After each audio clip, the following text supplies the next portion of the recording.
ఒకటే సంగీతము సితార్ నుంచి వస్తుంది, ఒకటే సంగీతం వైద్యం నుంచి వస్తుంది, అదే సంగీతము మెండో నుంచి వస్తుంది, అదే సంగీతం ఫ్లూట్ నుంచి వస్తుంది.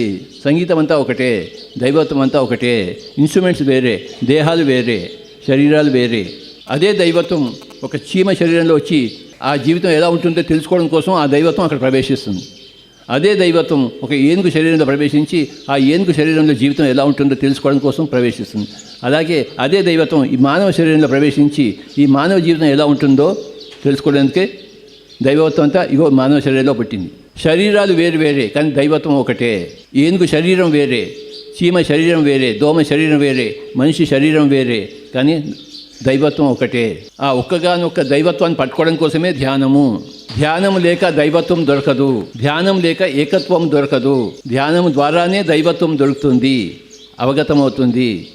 ధ్యానం ద్వారానే ఏకత్వము అవగతమవుతుంది, లభ్యమవుతుంది.